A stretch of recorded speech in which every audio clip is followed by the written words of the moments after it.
can't have a lot of piercings in that are on the outside of my ears. Yeah. Alright, well, come on in. If you've never been here before, I will get your information and have you sign a waiver. Can I see your ID?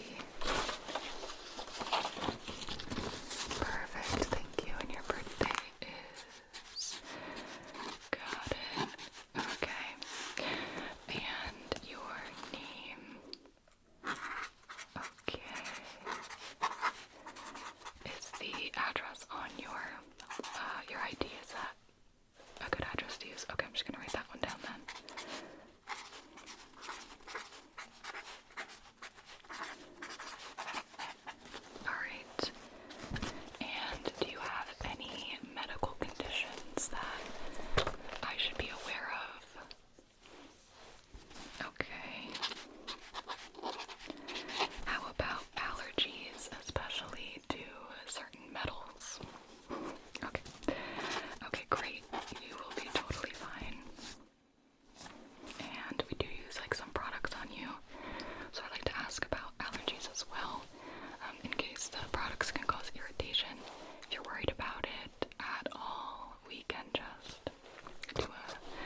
helix would be, but here on the flat part is called a flat.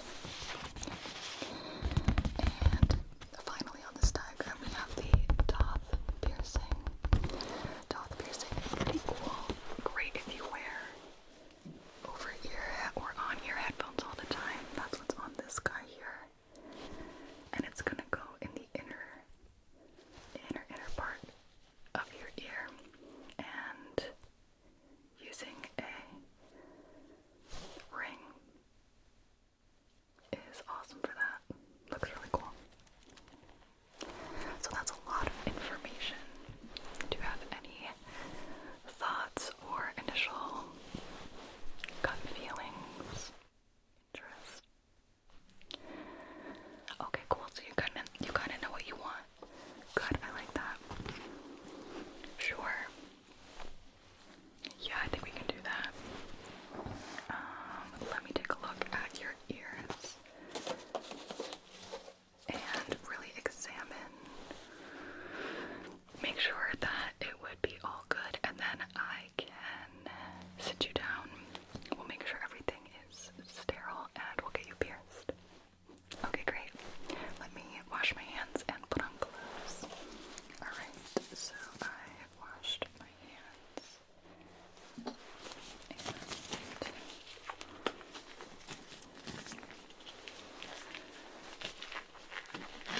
Are you from around here? Oh yeah, and you just never stop by. Yeah, I've done that so many times. Where I see a store and I'm like, oh my god, I should go in there, and it'll be like years, and I've still never gone in there. Okay. I'm just going to get kind of close to your ears here, and okay. I think you have the perfect ears for this, actually. This one looks really good. That should not be a problem at all. And other ear. Nobody's two ears are really the same. Not at all. But this one looks great too. If you wanted to do both sides, what do you think? Yeah. I really like it actually. I think it's going to suit you really nicely. And healing shouldn't be too bad. You don't want it to get bumped. That can make it pretty grumpy. But if you follow the aftercare instructions, I'll leave you with the paper. Follow the aftercare instructions, and it should only be probably like a couple months. But your ears look good for it. Good piercing ears. Yeah. You love to see it. I love to see it. You make my job easy, so. Okay. Now, the jewelry might be kind of basic at first. Are you interested in anything other than like the silver stainless steel? You're fine starting with that. Okay, good. After healing, we could change out the jewelry. But if you like the classic silver look, then we are definitely able to do that. Some people can get pretty cool colors. We can change the color of the metal, but you want silver. Okay, we'll do that. So we have to use a certain shape essentially for the piercing, especially while it's healing. You can't just put, I'm sure you know this, you can't just put like any piece of jewelry into a new piercing. We have to be a little bit strategic here, depending on the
embarrassment, then I'm gonna wash my hands one more time. I'm gonna get your sterile jewelry and we can do your piercing. Okay. If you are nervous, I can play some music for you. Or if you have like a stress ball, I do have a stress ball I could give you as well. Let me grab that for you. I'll wash my hands, grab the stress ball. Okay, so here is the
Okay.